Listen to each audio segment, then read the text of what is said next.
Did you know that a postgraduate degree, among other things, offers you the opportunity to have broad knowledge and skills? It enhances your critical thinking and problem-solving skills, and also projects you as a stronger job applicant. Good day, ladies and gentlemen. I am Dr. Pamela Makati, and I will be your MC for today's event, which is called the Brown Bag Lunch. And this is an opportunity for you to reflect on the value of a postgraduate degree. I would like to especially extend acknowledgements in absentia to Prof. Collie Vitton, who is not here with us, and to the Director of the Center for Graduate Support, Professor Witness Mudzi, the Assistant Director of the Center for Graduate Support, Mrs. Danila Vessels, the Center for Graduate Support staff members for their endless and tireless effort in making this a very successful event. And last but not least, to our keynote speaker, Mr. Ndaba Nzeli. Colleagues, please make sure that you keep your masks on. There is a sanitizer available at the entrance of the venue. The toilets, the gents' toilets are to your left and the ladies' toilets are to the right. And we are aware that a lot of the postgraduate students are actually attending the event online. So it is not just those of you who are physically present, but we also have a lot more who are attending the event online. I'd like to call upon the CGS Director, Professor Witness Mudzi, to come over and introduce our keynote speaker. Thank you. That I'm pleased that we have got people like Mr. Nzeli today, who are the captains of industry, to come and talk to us about what it takes to be successful out there once you have your degree. What is it that you need to have for you to be able to successfully engage with the workplace environment and be successful? Because you might pass, you might get your degree with distinction, but does that mean to say that you are ready to go and make it out there as an individual? Not necessarily. We're picking order to number one. That's no mean feat. He is the past president of the Black Business Council and past president of Education Africa, which is an NPO with a commendable record for assisting children from disadvantaged communities to obtain a quality, relevant education. He is a leader and a visionary of note, and consequently, he does serve on a number of boards. He is the chairman of the Otto Bavaria Midrand, and is a director of Anglo-American Inyosiko, where Pamozi is also a shareholder as part of a consortium. He has served as a council member at the University of the Free State, as well as on the advisory board of the Vice Business School for Entrepreneurs, the International Trade Administration Commission, ITAC, and was co-chair of the BRICS Business Council. So we are talking about somebody who really knows what they are talking about here when it comes to business. He has also chaired the boards of the South African Agriculture Processors Association, Sodexo, Southern Africa, Food Corp, West Bank Auto, Indo Risk, and Digico. Mr. Nzeli, in his main accolades, is the Mover and Shaker of the Year in 2007, the Education Africa Alliance Award for Africa in 2013, an honorary fellowship award at Mongosut Technical in 2015. He has also served as a visiting lecturer at Oxford University, here at our own University of the Free State, Vice Business School, at the Gibbs, a business school, Duke University in New York, and Mongosut Technikon. You don't just get to be a visiting lecturer if you don't know what you're talking about. It's because these universities, these institutions, could see that he is a person who knows what they're talking about. He is as passionate about social philanthropy as he is about business. And as a result, he has assisted many students and communities fulfill their dreams. He has assisted men rise above their situation in life and bring about needed change for a better life and bright future. His contributions continue to this day. Even part of his visit here to talk to us, he funded. Please join me in welcoming Mr. Ndaba Nzeli to address us. Thank you, sir.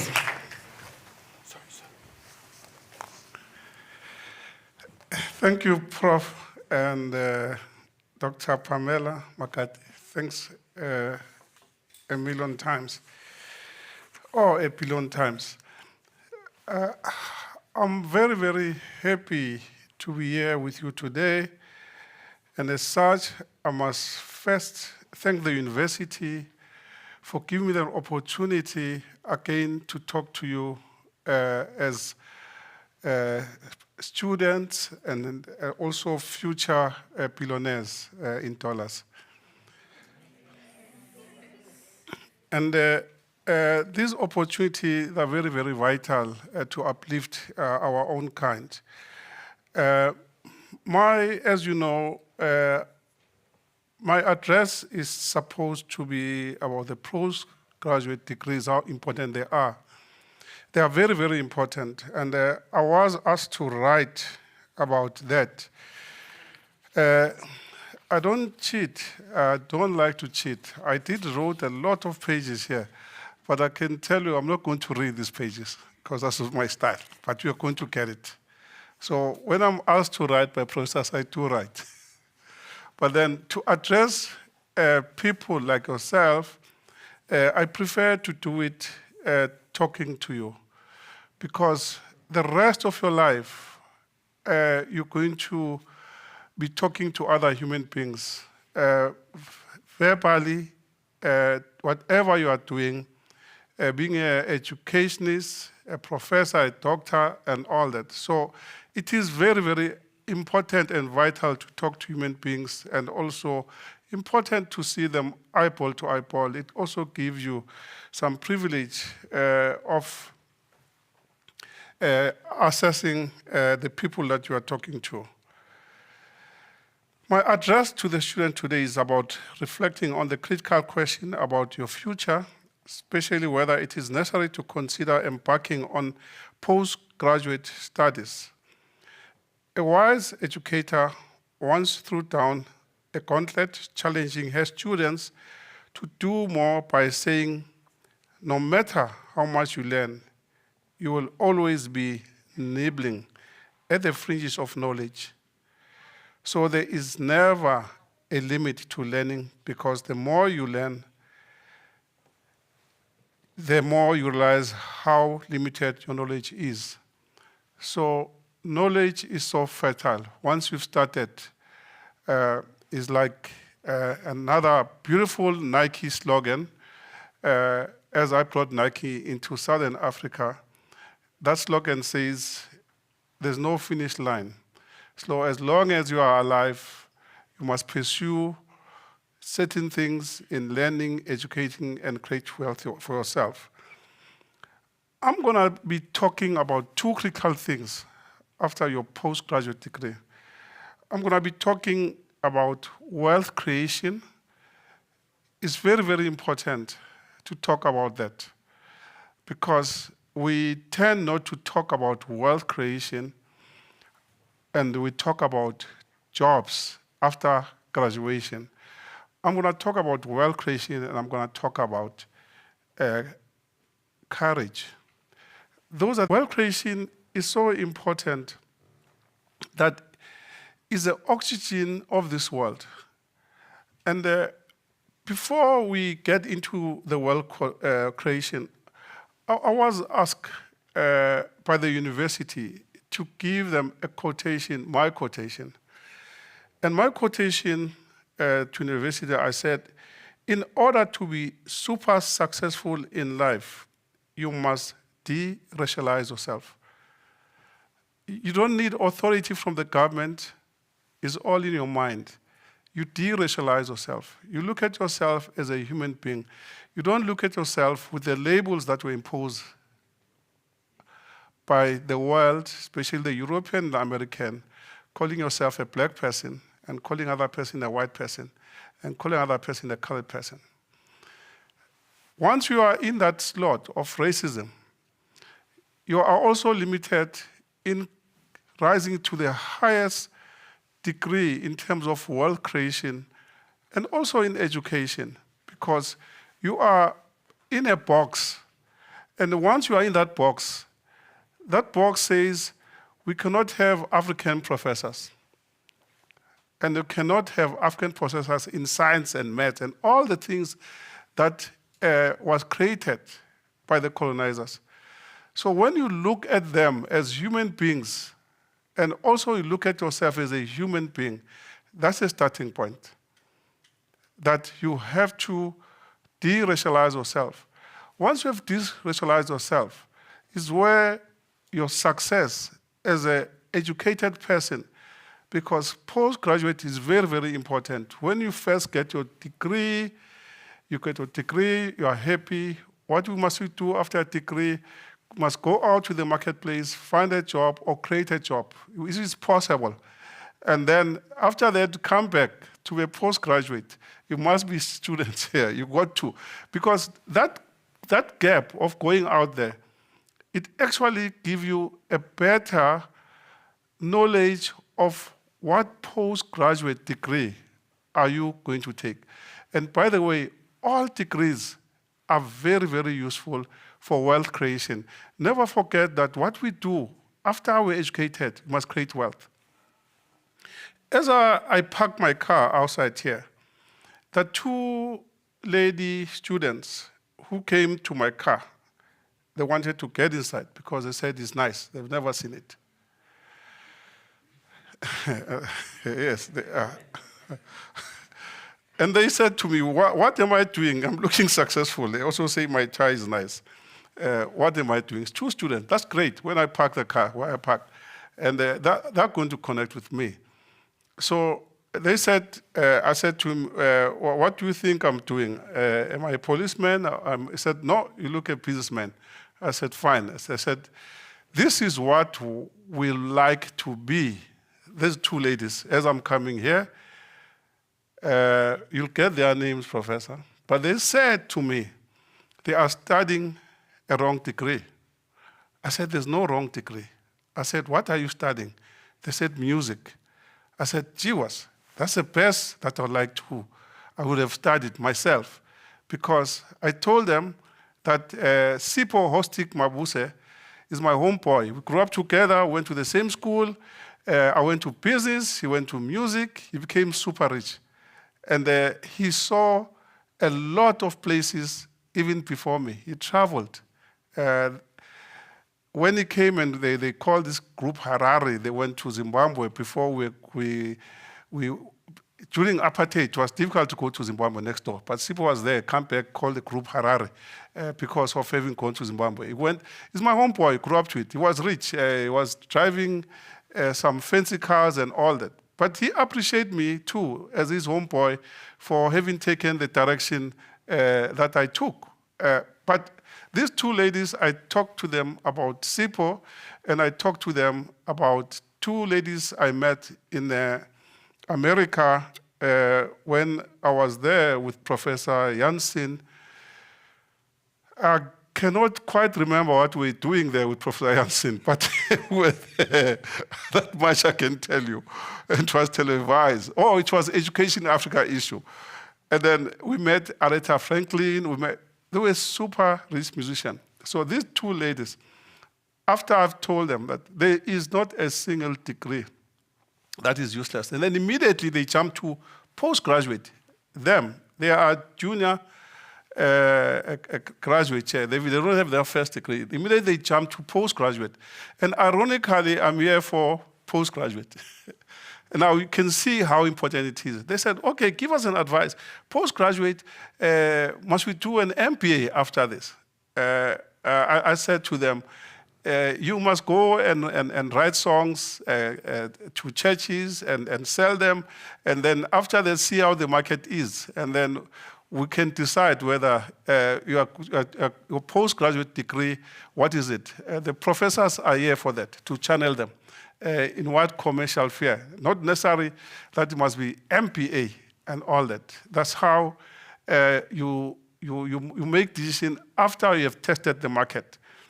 So now, you can be wealthy once you've got these degrees and postgraduate. What you must understand, guys, is that you got a document that should give you courage when your courage fails you. Because the biggest challenge in life about human beings and all human beings is courage. They get education, they pass, and then they don't have courage to move. Let me just give you a story about courage. Just before the new South Africa, I said to myself, there was sanction in South Africa. So I have to move with speed to get some of these companies that pulled out of South Africa, your Chrysler, Nike, Reebok, among others. So I said I must write to those companies and I bring them and own them, so which I did. But then there were 270 South African companies that had written to them. That is, all the sports marketing company, Edgar's, all the banks, and some of the outlets were linked with these banks.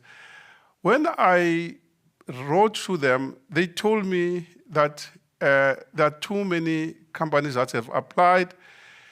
Am I in retail business at all? I said, no, I'm not, but I'm going to apply because I'm going to sell your products. That's courage. I was not in retail. I was in construction and other things. This is retail. So I did apply. I had the courage to apply. Some of the people that I grew up with, when I told them, they discouraged me.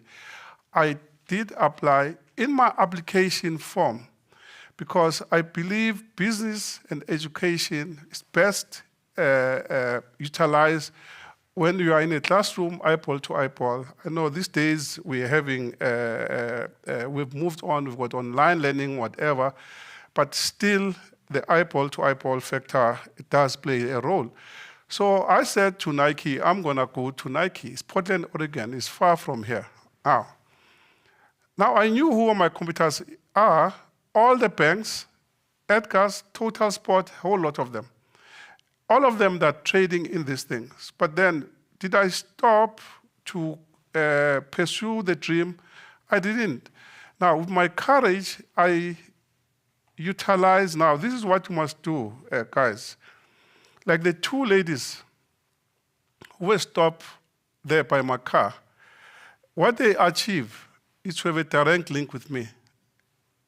And that link, I can link them with one of there's an African-American lady who was singing, Mary Ma was singing the first time Obama became a president. She's my contact. I've been with her. In fact, when we were with Professor Jansen, she was with us. So I'm gonna link them with that lady. She was a musician. She started in music. And then I talked to her when she met me in America about wealth creation, about business. She became a business person. Now, these ladies, by talking to me, I'm going to link them with that person. They got excited, but they must pass first. That's very, very important. But then the courage of saying, hey, what are you doing with this courage? With this nice car. It was about a car. I wish I came with a Toyota. I was not going to have this load now. Yeah. But courage, it was courage. And immediately I've linked them. So what I'm just saying to you, have a courage to get linked, so that must go to the next level. Now, that is the most important thing when you are armed with vision to conquer this life, is courage, and from courage you create wealth. Now, my side, when I was competing with all these people in terms of the Nike, what did I do? I had courage.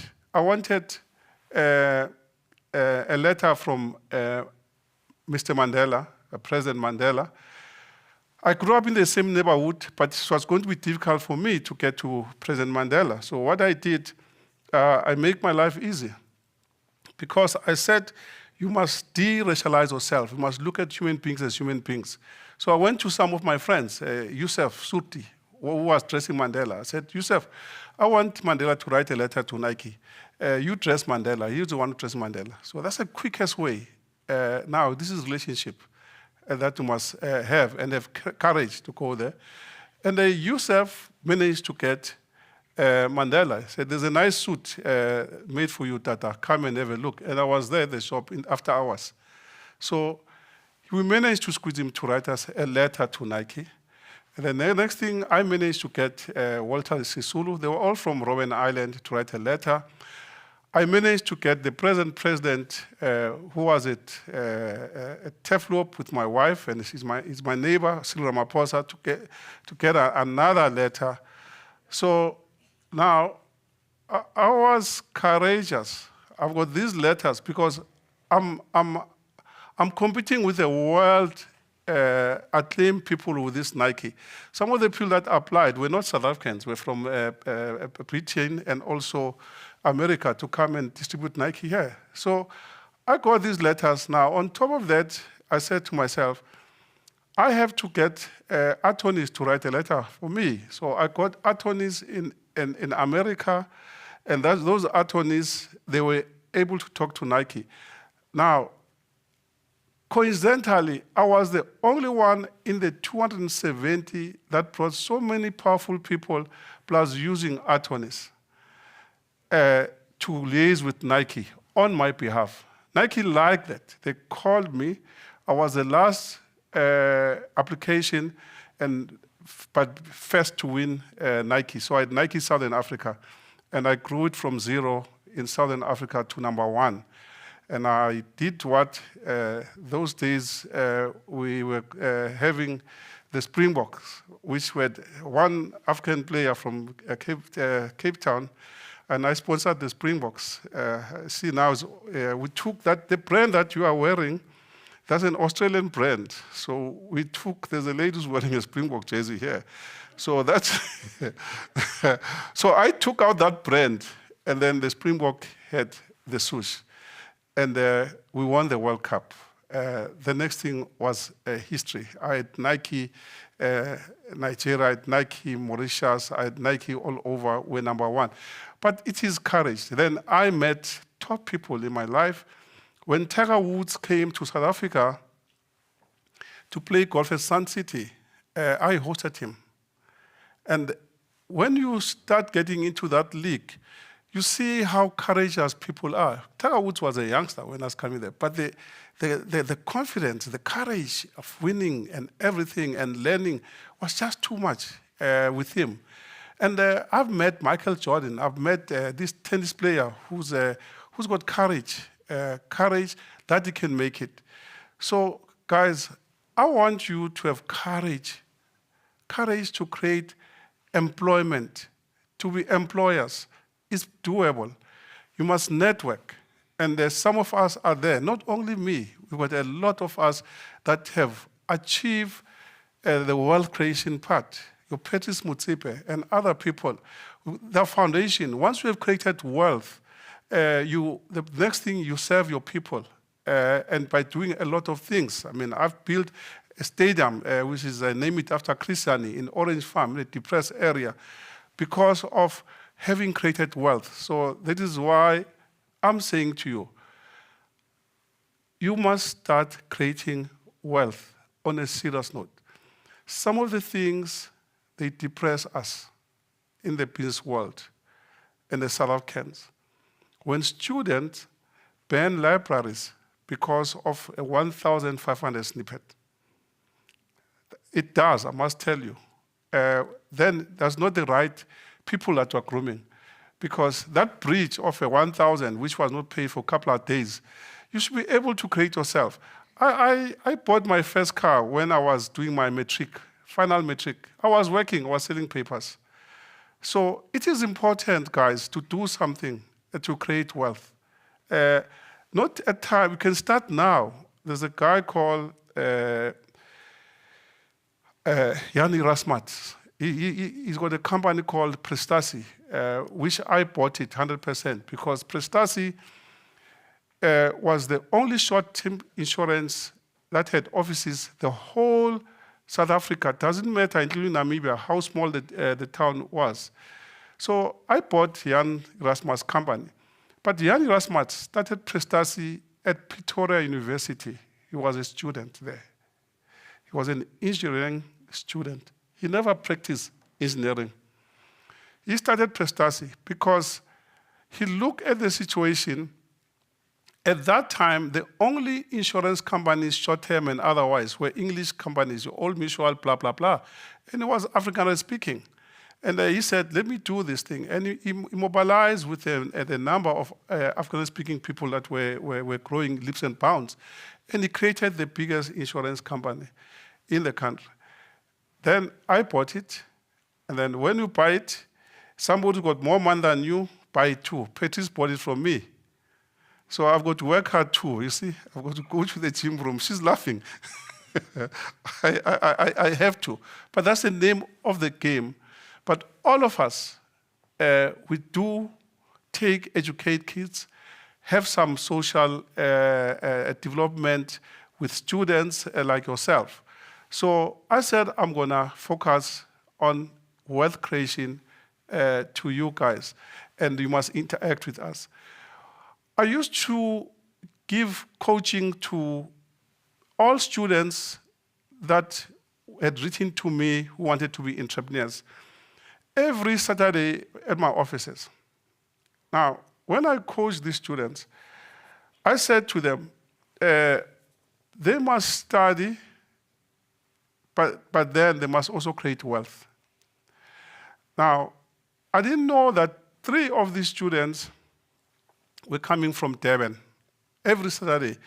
I don't know how much. I just bought them lunch, and they came. They came, and I coached them. What I said to them is something that I said to you earlier on today, is real. I said you must be multi-billionaires in all currencies. So those students, I told them, I said, when I was at high school, when I bought my car, when my teachers asked me, post-matric, what do you want to be? I said, I want to be a millionaire. And they didn't like it. And the worst one was my mother-in-law. My mother-in-law was a teacher. She had some idea that I'm dating the daughter, and my mother-in-law was an educationist. So she didn't like people who were talking about money. And she was a Christian, you know. There's this thing that the love of money is the root of evil, but the lack of money is the root of all evil in church. So my mother-in-law didn't like it. And then she would say to me, Debs, I don't like this thing of saying you want to be a millionaire, man. We're asking you want to be a doctor and lawyer. I said, Mama, I can have some of those, but I want to be a millionaire. That's one thing that I'll tell you. She was cross with me, I must be honest. And I married her daughter. Those days, when we grew up in the olden days, there's that thing that if you want to see how your wife is aging, look at your mother-in-law. So I teach her was aging well. That's why I married the daughter. So, but then, after all is said and done, I started creating wealth. I work hard. I studied. I went to the classroom. I've got diplomas. I don't have a degree, but I did some diplomas, and I did some postgraduate diplomas that were fitting into my character. You can't do these things you cannot be a millionaire without knowledge. It's very, very important, especially the postgraduate degree. That knowledge, you actually need it. You need knowledge. You need networking with people. You need not to be scared of whom are you networking. If you want to network with me, you must find out who is my friend that maybe knows you, whatever case may be. But I did this. And my mother-in-law had 2 son-in-laws. One was older than me, and then, but then I became the most successful one. And then she will say, my favorite son-in-law. And Maniki, the older one, says, listen to mommy, cannot even hide in front of me. He said, I'm the favorite son-in-law. But it's because I created wealth. So this is what I would like to impose upon you. I said I'm going to talk about wealth creation, because after graduation, guys, it's very, very important. Including running universities, you need to have that mindset of sustainable university. What does it need? It needs marbles. It needs a lot of money. At times I call money marbles. In order to play the game, you must have marbles. So you come with commercial ideology of even doing some business. I mean, this university, I've been a counselor in this university. There's a lot of unlocked value in this university. I know, I was a counselor for 8 years. There are a lot of things that were structured, discovered by the science divisions here. They're sitting in a lab. Seriously, I've been here for 8 years. And I did talk, and this is what I expect from you guys. I did talk to the powers that be. Can't we commercialize this? But those inventors, those scientists, were holding on with what they invented. They saw a lot of money in what they invented, especially the agriculture sector. So they didn't want to part with that intelligence because they counted the goals before they were scored. Having an invention is a nice thing, but relationship, networking is very, very important. Now, if they find, and I must say, I'm grateful to you, Professor and Doctor, to let me address them, because that is what I do for daily living, creating wealth. Now, as people, we also got to respect each other's profession, and that we work with everybody that can assist us to go to the next level. Don't do a discovery. I had a guy in my office, an engineer, a scientist, that came with a wonderful solution for the trains. I cannot remember what is it. He wanted money to carry on with his invention. And I said, fine, I'm gonna release X amount of money.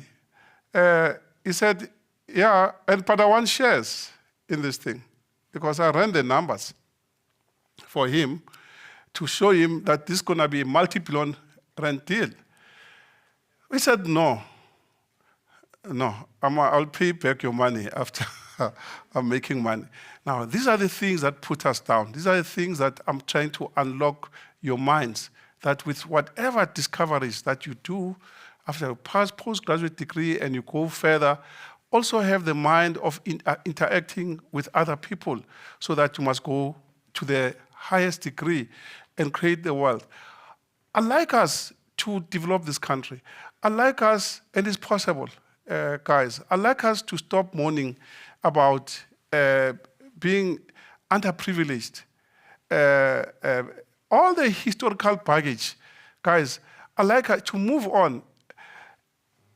I got successful during apartheid.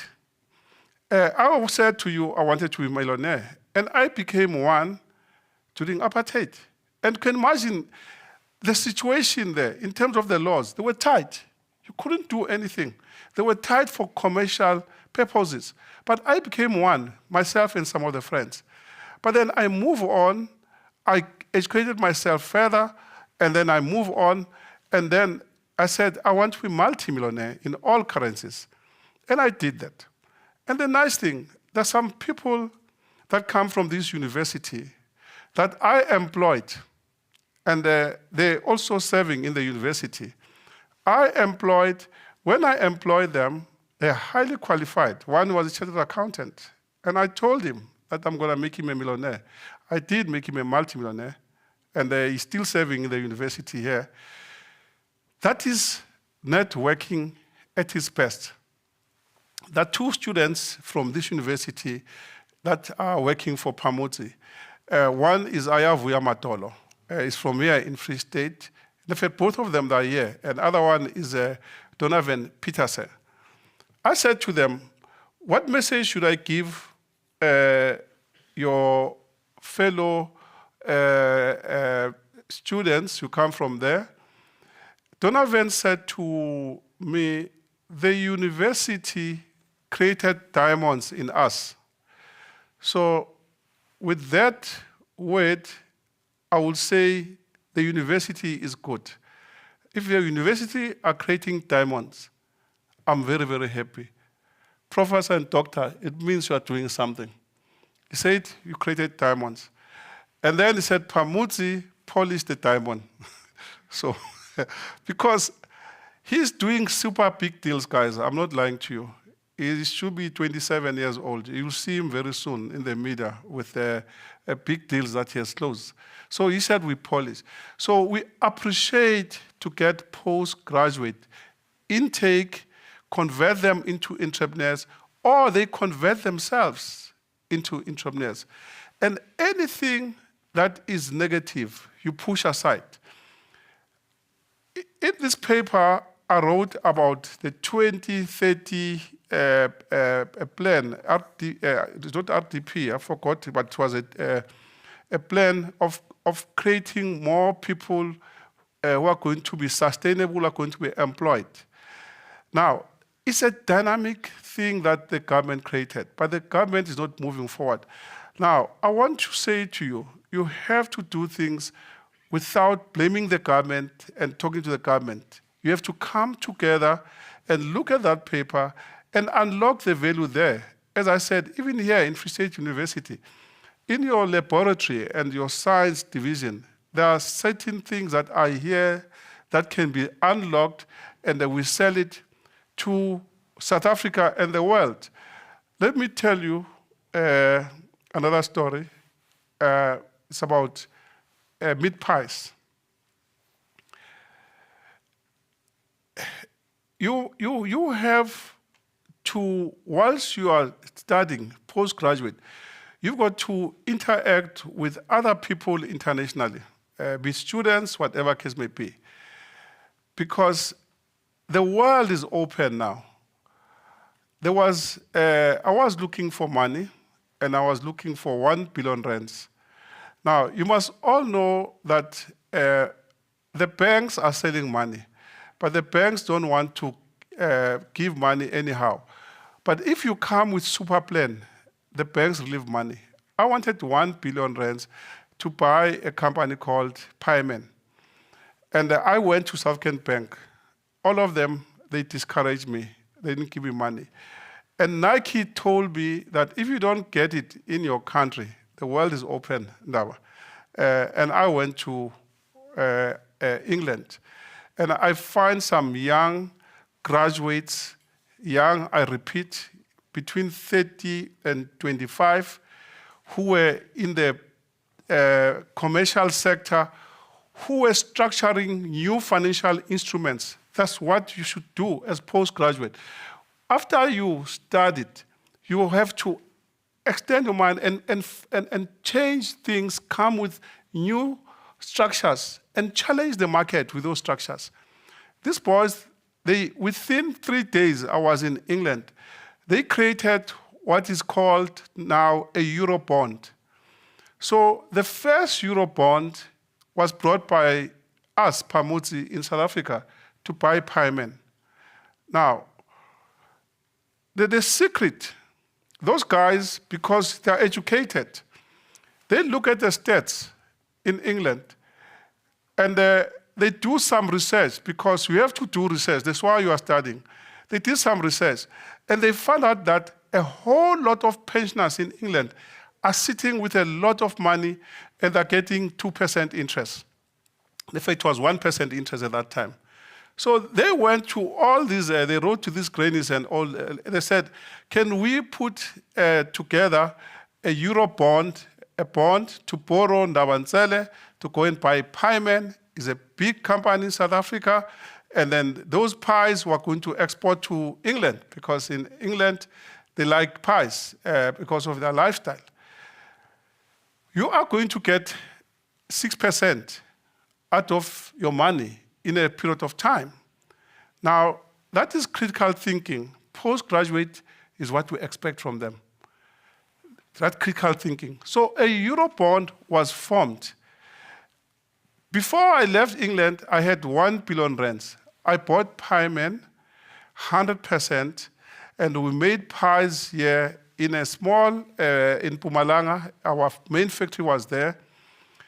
We took those pies every day, flew them with SAA to London, and then we opened kiosks in London. When you come, you microwave the pie. But our marketing strategy, we're saying freshly baked pie. So this guy was selling the pie, who's an entrepreneur, who bought a kiosk. He said, I woke up at 3 a.m. to bake these pies. And we're there to look at the research. When people were eating these pies in the station, they said, it is really fresh. It was coming here from Nelspruit. We flew it to London. And then we were bought by London Pie. London Pie started from South Africa. So what I'm saying, I'm giving you a glimpse of being postgraduate. That's a given. The fact that you've got a junior degree, now you're postgraduate, you are going to pass it. But after passing it, your thinking, you have to have courage to do different things. Lastly, I wanted getting involved in mines. I discovered that the mining game is a lot of money. Now, some of you will know the famous song of Liverpool Football Club that says, you'll never walk alone. But at times, we have to walk alone to achieve a goal. So you must make your decisions yourself and influence others. There can be 15, but once you think your decision works, you have to walk alone in some cases. So when I got involved in mining, I say, this thing needs a lot of money, mining. Then I went to my board and my colleagues. I said, guys, I want to go to America and raise $1 billion. The rand at that time maybe was 10 to 1. So that was 10 billion rands. Without security, with my business plan, so postgraduate, you are trained to think further than your first degree. You think out of this world. That's what we expect from you. So I went to my team. I said to my team, I want to raise $1 billion. They said to me, I've taken something or smoked something that is green, very strong, coming from Durban. I don't know what was that. They told me, frankly, they said, because I raised 1.8 billion rands to buy a company called Foodcorp, 100% buyout. And by the way, the good story about that deal, I empowered everybody, including the tea lady. And our tea lady was driving a 320 BMW. Our tea lady is true. Can phone her. So because I created shareholding for our tea lady. And I'm pumping you with a business, because after this, I'd like you to be business people. Whether you get employment, where you are employed, you ask your boss that I'm going to add value, give me a shareholding. These are things that don't discuss. Ivash was excellent. When I have international people coming to South Africa on a holiday, Sunday, Ms. Nsele, I'll come and make tea for you. So she left Orlando, she came here. So the benefit, I made a shareholder. She had shares there, she got dividend, and she bought 320. She retired nicely. She's comfortable. She said to me, hey, Ms. Nsele, you know, when you've got money, it seems as if your cousins and your relationship, they become too sweet to you.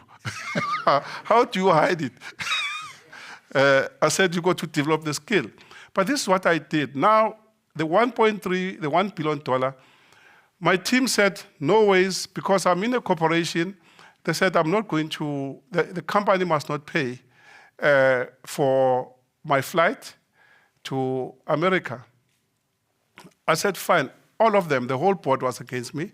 I said, fine, I'm going to pay my money. And one guy told me a long time ago in Swaziland, he said, when I'm flying overseas, I must fly first class or business class because I'm going to meet the billionaires, the millionaires there and network with them. Yes, I did meet Mrs. Oppenheimer when we were going to get Nike in that first class, and a few of us there. And the first fact that I was suntan, the attention was all over me. What brings me here? Because some Europeans think that's their territory. So I fly first class. So I bought myself a ticket. I went to America, and I talked to the funders. I met one funder, Hans Mende, and then I told Hans that South Africa is rich. We all know South Africa is rich, and it's for you guys to unlock that richness. We still got the minerals. They're not going to go away. So the thinking has to be different. And I told Hans that, Hans, I want to buy mines in South Africa, but I need funding, and I will need you to be part of this thing. I convinced Hans. Now, to my surprise, Hans didn't take him a long time to say, okay, now I will give you, and I told him I'm still going to other funders. He said, no, don't go to other funders. I'll give you $1 billion. He agreed. And I said to him, fine, there's an opportunity and there are timelines in this thing. He said, okay, I'll beat the timelines. I'll be coming to South Africa to give you the guarantee of the money before your timelines to buy these mines, which then immediately he said, I must get lawyers. So I called a law firm, Cliff Decker, and you should know it as a South African lawyer. I called Willem. Willem, I'll buy you a ticket, fly to New York, we've got to sign. I've got 1 billion rands. So Willem was so happy. Willem told my board members and my fellow directors, CFO, and all that. Professor, they all flew. They followed me. I've got minutes to that effect. When I write my book, I'm about to write a book, you'll read about it. They use the company money. They said I must not use it. They use it, they followed me. And there are papers, you can see when we launched that money. I was in all the financial mail, even Afrikaans newspapers here in Free State and Pretoria. Headline news, me. I'm not good in Afrikaans, but I saw my name. That I'm doing something good. Now, Hans came here. I didn't check my time when I started. You know, when I talk of business and my name is Ndaba, it means news, I can go on forever. You've got to stop me. You've got to stop me. Yeah, that $1.3 billion. No, I said 1 billion, and this guy said only. I said, no, we'll talk when you're in South Africa. When he came here, Hans, he said to me, what's the number? I said to Hans, you know, Hans, funny, it was on the 13th on the Friday when he came. I said to Hans, you know, 13th on the Friday is a Malakite. Somebody was Meneer Jacobs who told me that, Ndaba, on Friday the 13th, you seem to be doing something. He made me aware of that. And he made me aware about Friday the 13th from the European perspective. Some of them don't have lifts, 13 and all that. I was not aware of the luck part. So Jacobs told me. So then certain things happened. So when Hans came to South Africa, I said to Hans, it's Friday the 13th.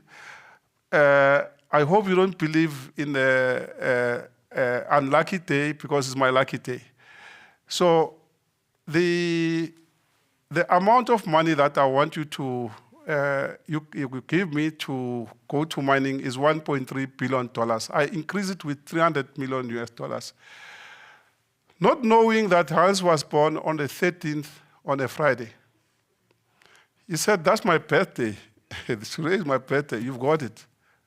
So guys, I got, in today's standard, that's about 17 billion rands, I got it. I got it, and when you get it, must use it.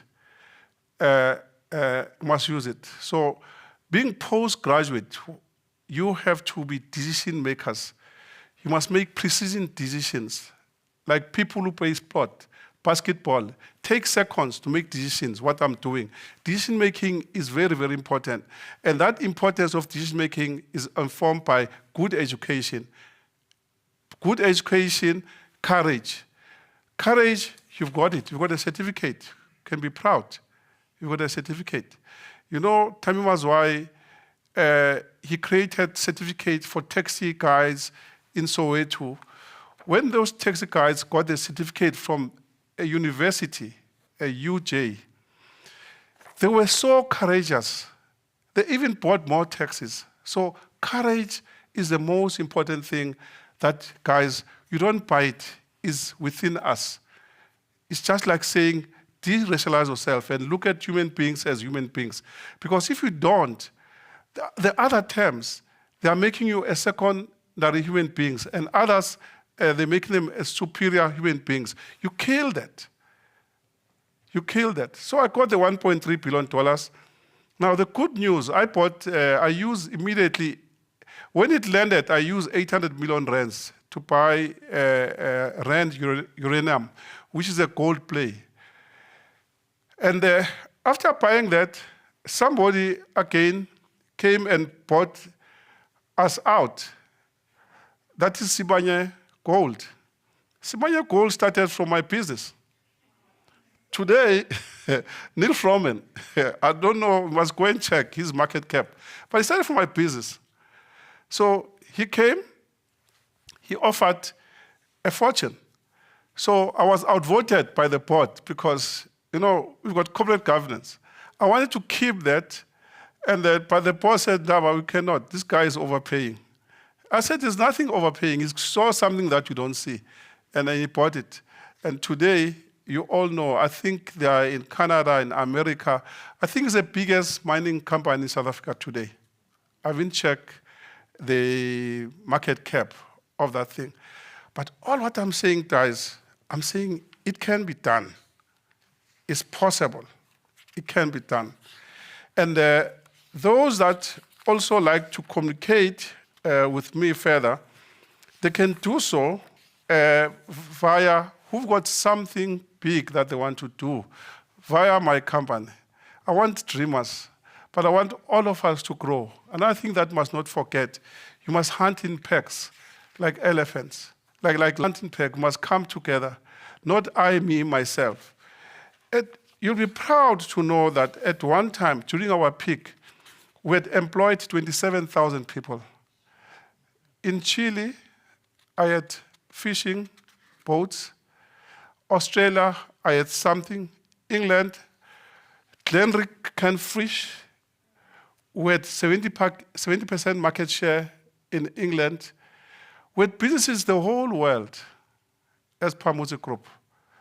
And there is not rocket science to manage that. You need that postgraduate degree to do that. Once you're there, you have arrived. Before I close, I'd like to close in the very same paper that I prepared for you, another quotation. The first quotation was mine. This one is by James Ullman.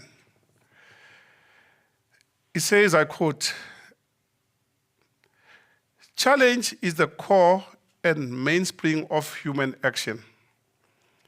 If there is an ocean, we cross it. If there is a disease, we cure it. If there is a wrong, we right it. If there is a record, we break it. And if there is a mountain, we climb it." I wish you well as you go out into the world to be catalysts for progress and development, and trust the cause to keep you for many years to come. I do thank you.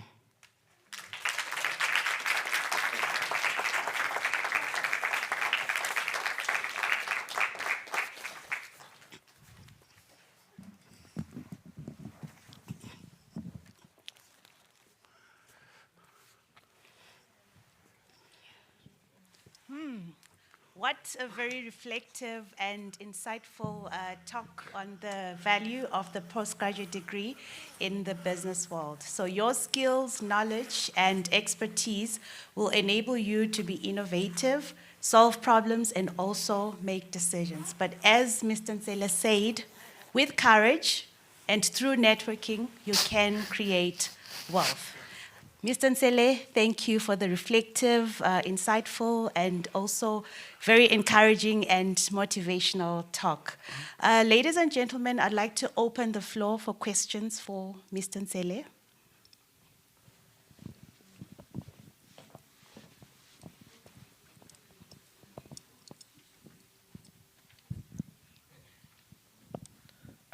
Good afternoon, sir. I've noticed it's very hard for an international student to get employment after university due to employment equity or some laws, something regarding that. So I was wondering, what advice would you give to an international student when they want to get employment in South Africa? Okay, let me understand what you mean by international students, because we're all local here. I want to get the context, then I'll answer you. Sir, I'm from Zimbabwe. Oh, you are not international, you are an African man. You are a local. You know, you see, I told you about being colonized, and I say, de-racialize yourself. Look,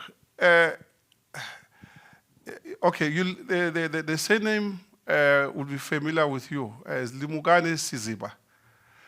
Is it familiar with you? Zimbabwean. Is a Zimbabwean citizen. I said this effect. I'm busy working with Zimbabweans to create businesses in Zimbabwe at this point in time in the retail sector. But just I wanted to come, you said getting employment. My talk here, I was saying, you get it or you employ yourself. You don't have to have experience. You got to have network of doing that. You talk to me and say, you say, I've got a big plan. Like you saying, you're from Zimbabwe. I'm busy working with to solve, is an advantage. Everything's an advantage. Zimbabweans that traveling and to buy food and all that. I'm a food processor. I'm food business. So I said to them, you don't have to drive here. You distribute in Zimbabwe. Let's create a big corporation in Zimbabwe. And that's it. So we are going to have entrepreneurs who are going to create employment there. So you, because you are educated, I'm leaning too much on you having the network to create employment. And whilst you are creating employment, you are employing yourself. Because I'm employed by Phamotse. I'm an employer, but I'm also employed. So there's nothing difficult, you must understand, in this world. I mean, if people sorted a whole lot of things, scientists and all that, and invention, one thing that must not look at issues that from the difficult position. You must look at it from challenging. My mindset must be, it is challenging, but it's doable. My last quote talk about climbing a mountain, breaking records. Breaking your own records. Today, you got 80%. They say, next time I want 85. It's doable. So there's nothing, seriously, our laws are excellent. Nike, I produced Nike locally in Zimbabwe. There was Bata shoes there. They were excellent. So I managed to give a lifeline with Bata shoes.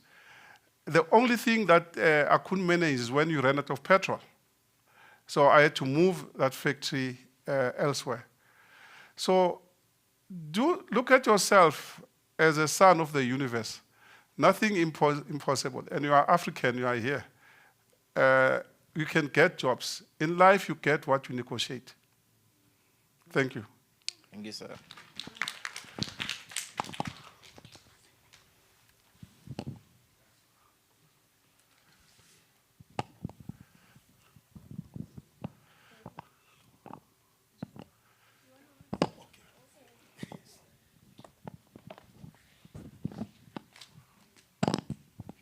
Good afternoon, sir.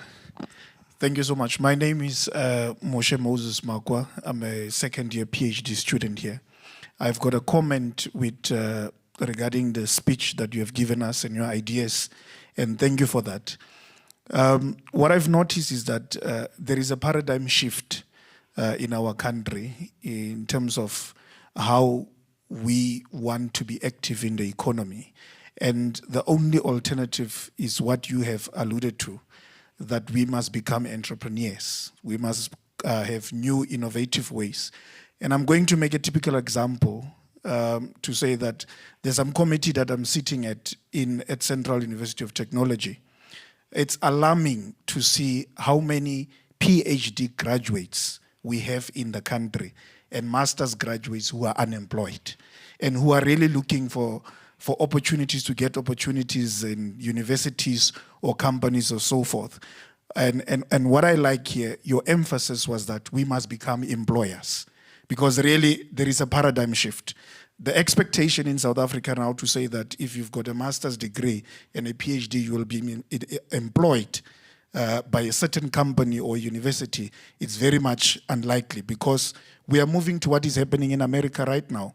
You've got lots of people who have PhDs in sociology, history, and so forth, but they are dependent on the social grant that is offered by the American government. So really, I just wanted to comment to say that the emphasis that we should really adapt to the paradigm shift and move into becoming employers and becoming entrepreneurs, starting our own businesses, is the best alternative that will save our economy. Thank you. Thanks for your comment. And something just to make a remark.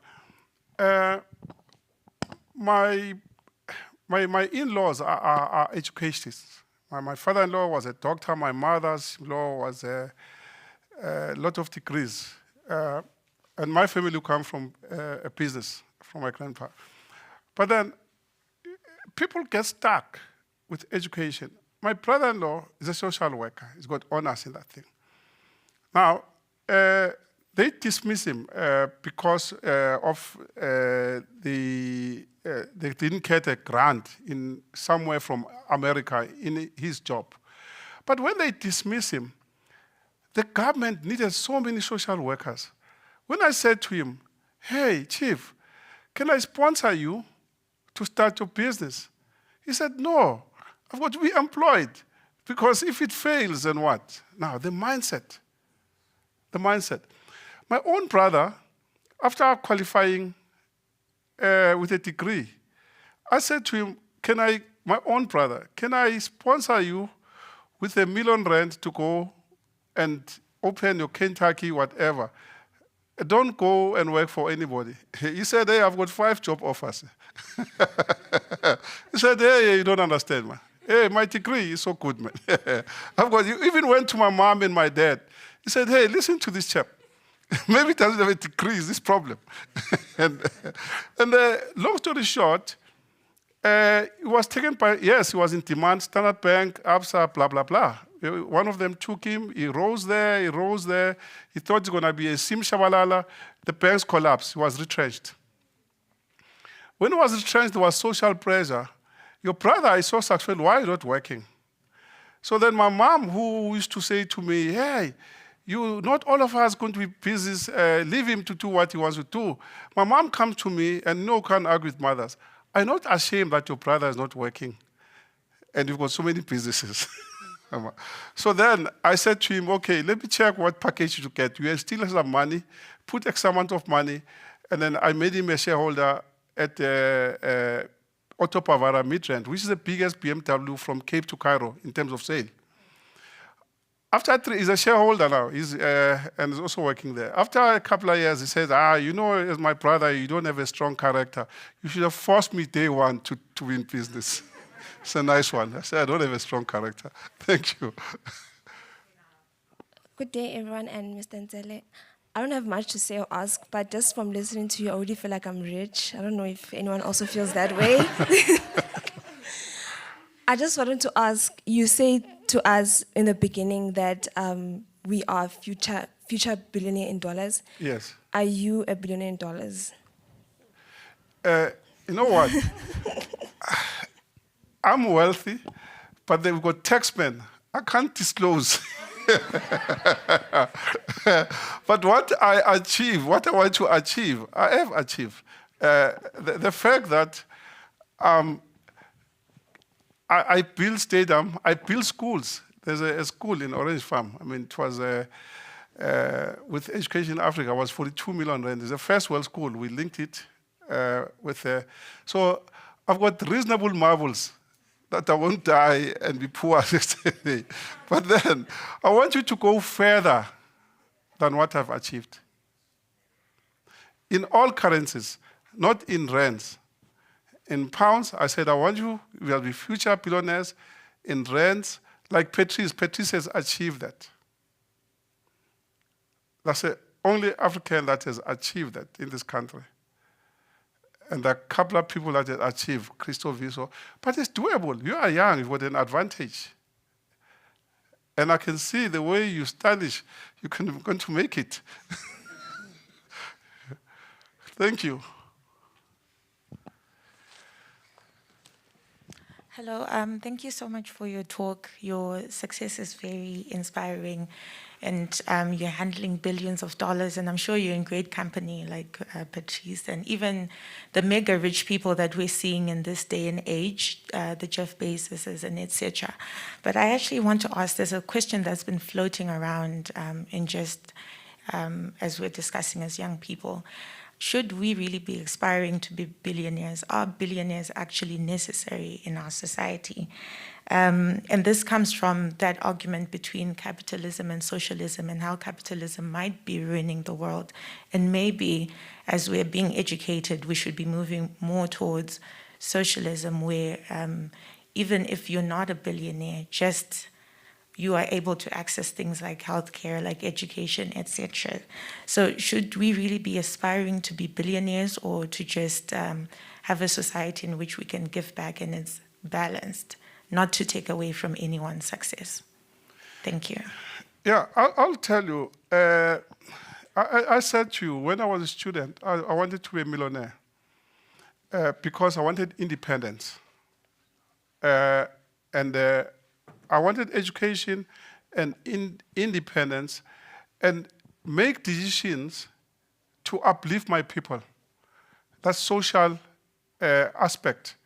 I've said I've built schools, not one, as high schools, as a social upliftment. I didn't have to get permission from the government. I want to bypass the system of being governed by the powers that be. Because when I was young, we're debating, I mean, where the politics were even higher, where I schooled in Soweto, Orlando High, where most of these defense heads, they come from that school. Your Halima come from the...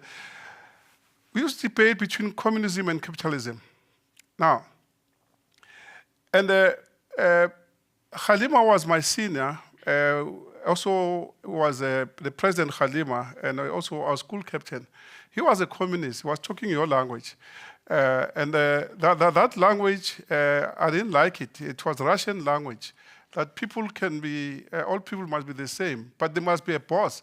And the one that controls you, actually, when we debated, because we grew up in a highly politicized society.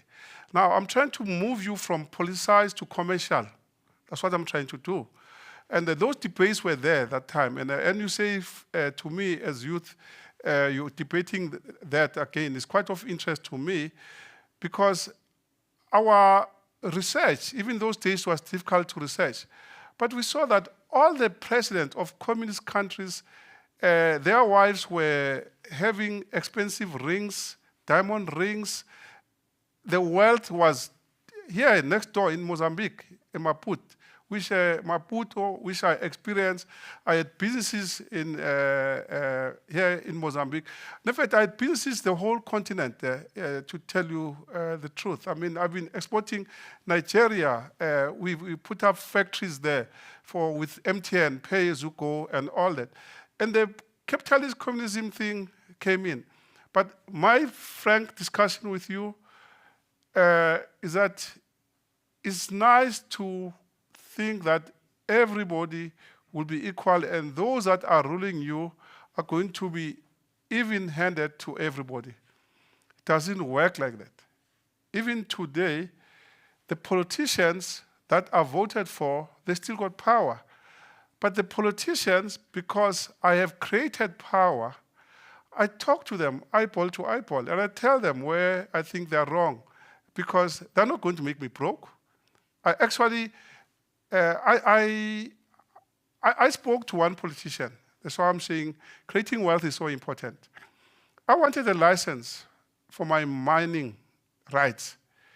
She didn't give me the license. It went on and on and on. So I called the PA.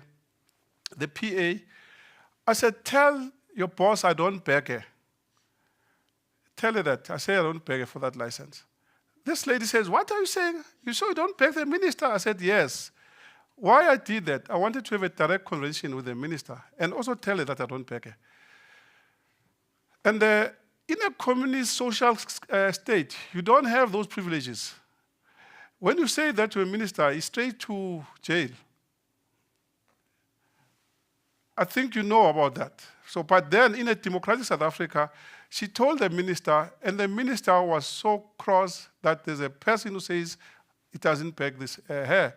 And this lady said to me, the minister is not in the country, but all of a sudden the minister is around.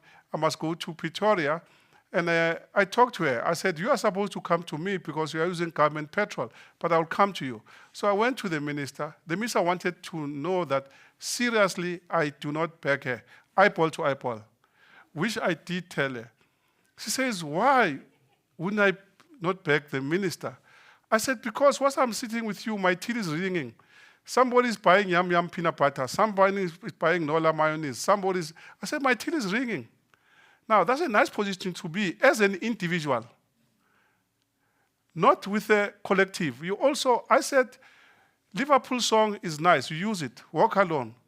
And I said here, you must hunt in a pack. But I also said, at times, you must walk alone. So my position, when I told the minister that, the minister couldn't believe. She didn't know me. I also didn't know her, by the way. But then she said, no, she wants to call somebody to greet. Then she called the person that you know, Tali Mpofu. She said, Tali, she was related to Tali. Tali, Advocate Tali. Hey, Tali, I've got Ndavantsele here. Tali, she put Tali on the speaker call. Tali said, hey, you're supposed to be rich with that man. He said, oh, Tali, don't disturb me. It's what Tali said. This is a true story I'm telling you. But if I didn't have the marbles, the muscle power, I was down there with the marbles. That socialist aspect, and as I said to you, President Kgalema is my friend. I go to his house. He's still a communist. You can see his beard is from, what's Cuba. Yeah, he's my friend. And then we debate about it. I said, but Chief, we were capitalist, you're communist, but where you are living is exactly, seriously, it's superb. I mean, the home, everything is spot on.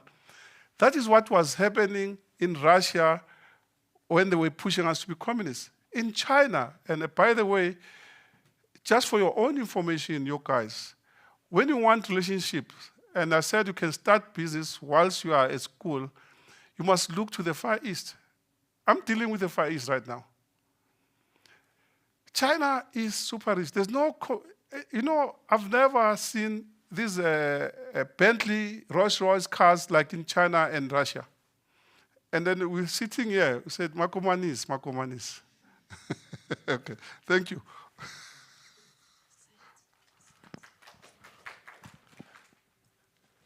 Hi, Mr. Zele. My name is Batabile Makatini. I'm currently doing my master's in chemistry. So I hear your point with regards to entrepreneurship. So last year, I started a business back home in KZN. It's a poultry farming business. But with the distance between Free State and KZN, it's not easily manageable as I am here. So I've been having difficulties growing my business and doing things like that. And as someone who has been a science student for the longest time, there are things I don't know that I would like to learn with regards to business because ever since starting the business, I've learned things through like my experiences, and I would like to know other things that I could like. What's this word in English? Okay, let me answer you quickly. Yeah. You network. I've got a lot of scientists in my organization at headquarters, chemical scientists, this guy is a nuclear physicist and all that. For you to start a business remotely, they're going to steal your money and they're not going to run the business correctly. That is real. You need IT systems. We talked about it before we started here. The big plan is to have a super, and this university, again, in terms of the IT specialists, we've got plenty of these people here. That is key today. When I said to the minister, my till is ringing, I could press my cell and show her how much I'm making in some of my businesses today. So once you start business, what you should guard is performance and also your revenue. Because if you're not there, they take it. But the great thing that you can do is to design an IT instrument that will like you to be there. I was talking before everybody came here. I was talking to one of my IT specialists about the price increase and the see-through. Our IT specialists, we've got, we're opening shortly another huge supermarket. We are going to be a competitor to supermarkets right now. But we're managing that business with IT, and the way the world is sophisticated is also on my cell phone these days. I sleep with my money. I know how much. Seriously, I know how much they've made. I see it. So you need IT, and then you can manage whilst you are here. That's the only thing that will help you. And we are in the right place at the university. Design the IT with them, because the IT designers, they've got to listen to you, and they come with solutions. Thank you. And besides IT, you also need partnering with somebody who is there, but that person must also put some money into it. And then lastly, this is food for thought for all of us here. When you started here, you said to us, your home is anywhere in Africa. You should have started the business here next to you, right here. If you could afford to start a business whilst you are a student, yeah, in Bloemfontein, it's still your home. I was asked by World Bank to go and talk at the United Nations in Kenya about uplifting business people. So as I arrived in Kenya, they wanted bribe, said my vaccination is not correct and all those things. So I said to this chap, hey, you're either going to go to jail or me go to jail. Now, this chap says, you South African, you just smell freedom. It was just before the news. You just smell freedom. You think you are bosses. And I said, I'm not South African, I'm an African. This country belongs to me too. That's what I did. You know, this thing of saying your home is there. We're not there when they divided the borders. So this guy from Zimbabwe, he might be on the other side of the border. But you exercise your right as a human being. I said, as an individual, at times you've got to push. Like I push in Kenya. They call everybody. I told them I'm a South African. I said, I'm an African, and that's it, and blah, blah. I can talk until it's blue. This chap. He said, you are South African, I'm Kenyan. I said to him, if I'm in Heathrow Airport and ask who's Kenyan, who's South African between us, do you think they're going to guess right? Because we look alike and all those things. But as individual, you also got to push back some of the myths that you have. I'm from KZN, I must start a business KZN. Okay, start it here and expand to KZN, where you are in control with your situation. Get a partner or transfer your business to where you are close to your business. Thank you. Ladies and gentlemen, my sincere apologies. Will not be able to take any further questions at this point. However, you can engage with Mr. Ntsele after the event. Thank you, Mr. Ntsele, for engagement with the students. I would like to call upon the CGS Assistant Director, Mrs. Danila Wessels, to give the vote of thanks.